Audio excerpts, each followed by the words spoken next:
आज हम राजनीति विज्ञान के परंपरागत दृष्टिकोण के अगले अंक अर्थात भाग 2 का अध्ययन करेंगे। मैं कौशल कुमार सेन, सहायक आचार्य राजनीति विज्ञान, बाबू शोभाराम, राजकीय कला महाविद्यालय अलवर। हमने इससे पहले अंक में परंपरागत राजनीति विज्ञान के दृष्टिकोण का अध्ययन किया, जिसमें उसकी भूमिका का अध्ययन किया, परिभाषाओं का अध्ययन किया और परिभाषाओं के अध्ययन के उपरांत अब हम परंपरावादी राजनीति विज्ञान की अध्ययन पद्धतियों का अध्ययन करेंगे। परंपरावादी राजनीति शास्त्रियों ने राज्य को विभिन्न दृष्टिकोण से देखा और उसके अनुरूप ही पद्धतियों का प्रयोग किया, जैसे दार्शनिक अध्ययन पद्धति, अर्थात अलग अलग विचारकों ने अलग अलग अध्ययन पद्धतियों का प्रयोग किया है। इसकी पहली अध्ययन पद्धति दार्शनिक अध्ययन पद्धति। इस अध्ययन पद्धति को निगमनात्मक अध्ययन पद्धति का भाग माना जाता है। यह अध्ययन विधि ठोस तथ्यों पर नहीं अपितु कल्पना एवं आदर्शों पर आधारित है। इस पद्धति में सर्वप्रथम एक आदर्श स्थापित कर लिया जाता है और फिर कल्पना के माध्यम से उसके परिणामों तक पहुंचा जाता है। प्लेटो, थॉमस मूर, रूसो, हीगल, ग्रीन, बोसांके आदि इसके प्रमुख प्रतिपादक हैं। विद्यार्थियों को समझाया जा रहा है कि दार्शनिक अध्ययन पद्धति ये निगमनात्मक अध्ययन पद्धति का एक भाग है।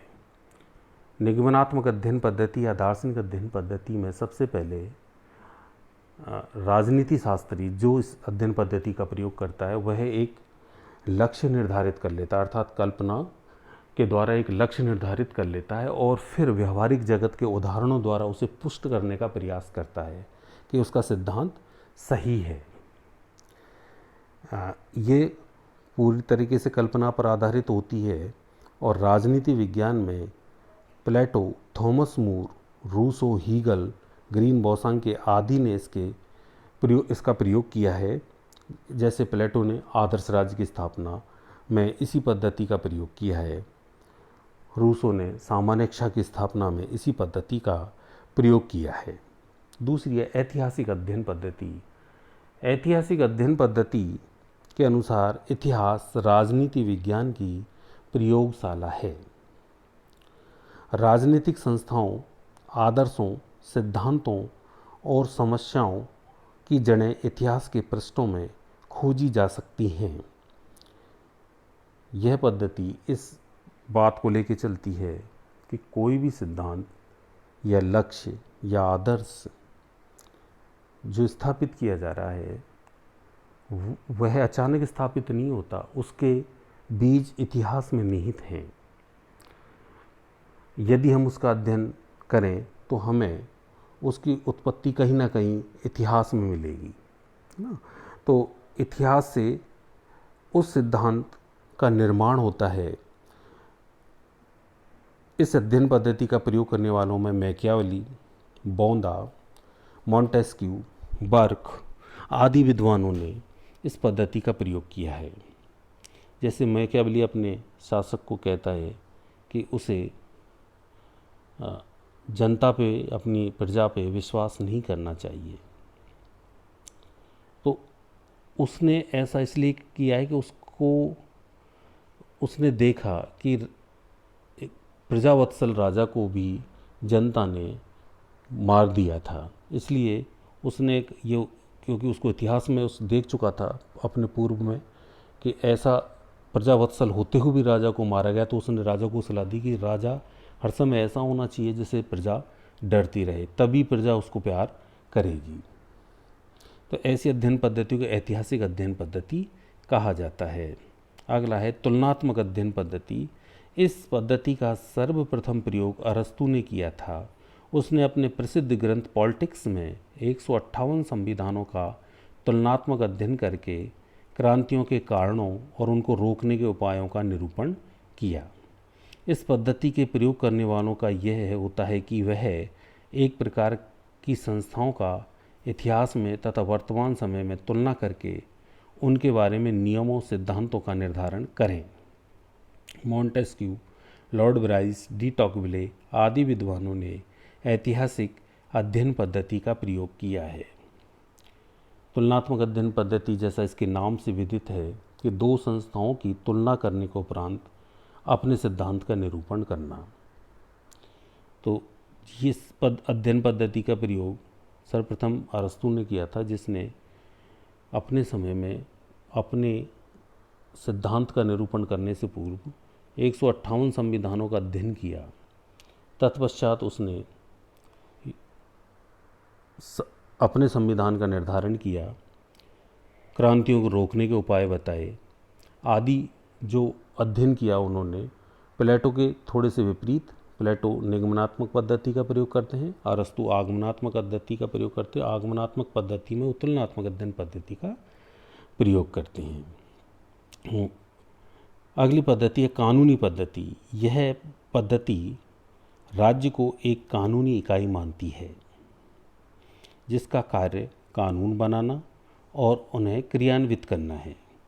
यह राजनीतिक संस्थाओं का अध्ययन संवैधानिक कानून के परिप्रेक्ष्य में करती है। इस पद्धति के समर्थकों में ब्लोबी, डिगविट इत्यादि नाम उल्लेखनीय हैं।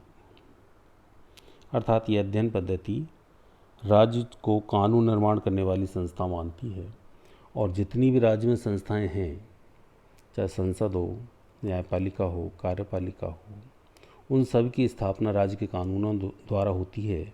इसलिए इन संवैधानिक कानूनों के परिप्रेक्ष्य में ही इनका अध्ययन, इन संस्थाओं का अध्ययन किया जाना चाहिए।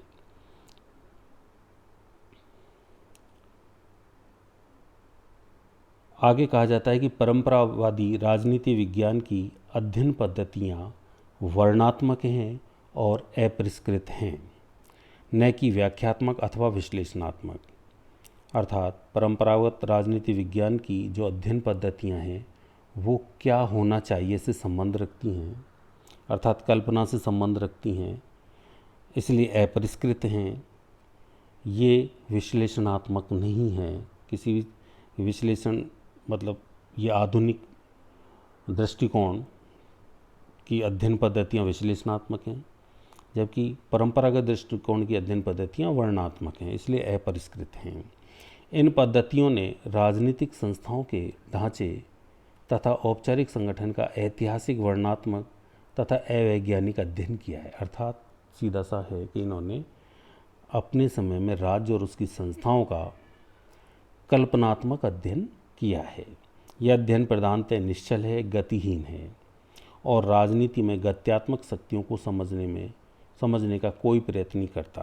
अर्थात राजनीति विज्ञान का मुख्य कार्य सामाजिक समस्याओं का हल करना है, और परंपरागत दृष्टिकोण अपनी अध्ययन पद्धतियों के कारण गतिहीन हो गया है, इसलिए आधुनिक दृष्टिकोण की आवश्यकता महसूस की गई। परंपरागत राजनीति विज्ञान की विशेषताएं। परंपरागत राजनीति विज्ञान दर्शन और कल्पना पर आधारित है। अधिकांश दार्शनिक विचारक आचार शास्त्र या दर्शन शास्त्र से प्रभावित रहे हैं। परंपरागत राजनीति शास्त्रियों को परानुभववादी, काल्पनिक कहा गया है, मतलब अनुभव के परे अर्थात काल्पनिक कहा गया है। उनके विचार व्यक्तिपरक हैं, उनके खुद के व्यक्तिपरक का मतलब उनके खुद से संबंधित हैं, और चिंतन प्रणाली निगमनात्मक है, पूरी तरह काल्पनिक है। निगमनात्मक प्रणाली के बारे में मैंने अभी आपको बताया है। परंपरागत राजनीति विज्ञान की निम्नांकित विशेषताएं हैं। पहला, कल्पनात्मक और आदर्शी।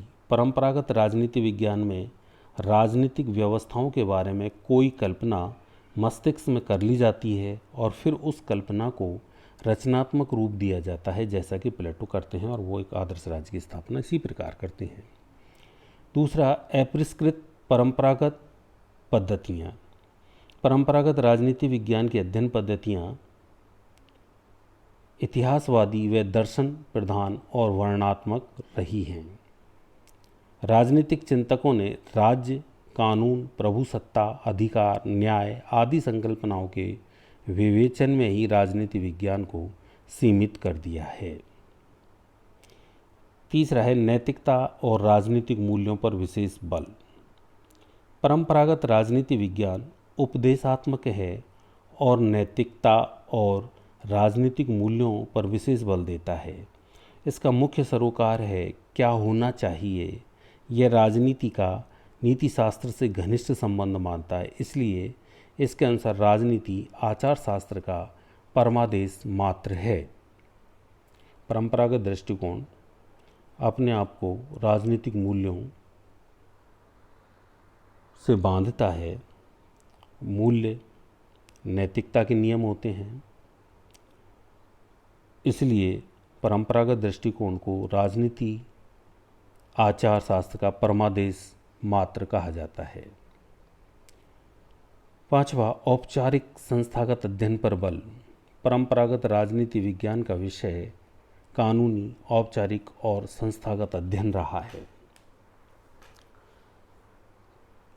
शुरू से ही बताया गया है कि परंपरागत राजनीति दृष्टिकोण संस्थाओं का केवल औपचारिक अध्ययन करता है। इनमें किस प्रकार परिवर्तन होता है, किसी देश की राजनीतिक संस्थाएं कैसे कैसे काम करती हैं आदि विषय पर विचार नहीं करता है। प्रधानतः संकुचित अध्ययन। परंपरागत राजनीति विज्ञान के लेखकों की विशेषता रही है कि इनके अध्ययन प्रमुखतया पाश्चात्य राज्यों की शासन व्यवस्था की परिधि में बंधे रहे। इनके अध्ययन मुख्यतः यूरोप और अमेरिका तक सीमित रहे हैं। इन्होंने साम्यवादी तथा तीसरी दुनिया के देशों की राज व्यवस्थाओं की ओर ध्यान नहीं दिया। उन्होंने केवल पाश्चात्य देशों की लोकतांत्रिक व्यवस्थाओं को ही अपने अध्ययन का केंद्र बनाया। संकुचित अध्ययन से तात्पर्य है कि परंपरागत राजनीति शास्त्रियों ने अपने अध्ययन का विषय अमेरिका और यूरोप तक ही केंद्रित रखा, जबकि तीसरे विश्व और साम्यवादी देश की जो राजव्यवस्थाएं उनकी भी समस्या हैं, उनकी ओर इन्होंने ध्यान नहीं दिया। व्यक्तिनिष्ठ अध्ययन। परंपरागत राजनीति विज्ञान के सिद्धांत, मान्यताएं, अवधारणाएं तथा निष्कर्ष इसके प्रतिपादकों के व्यक्तिगत अनुभव एवं मान्यताओं से मिश्रित हुए हैं। जैसा प्लेटो का आदर्श राज, रूसो की सामान्य इच्छा, हॉब्स लॉक, रूसो के सामाजिक समझौता सिद्धांत। इसलिए यह कहा जाता है कि परंपरागत राजनीति विज्ञान का अध्ययन व्यक्तिनिष्ठ या व्यक्ति सापेक्ष सत्य को प्रस्तुत करता है। इस प्रकार हमने परंपरागत दृष्टिकोण के अध्ययन में पाया कि परंपरागत दृष्टिकोण काल्पनिक है। ये कल्पना पर आधारित है। यहाँ मनुष्य के राजनीतिक व्यवहार पर कोई ध्यान नहीं दिया जाता है। आगे जब हम आधुनिक दृष्टिकोण का अध्ययन करेंगे तो मैं बताऊंगा कि किस प्रकार परंपरागत दृष्टिकोण से आधुनिक दृष्टिकोण का विकास हुआ। धन्यवाद।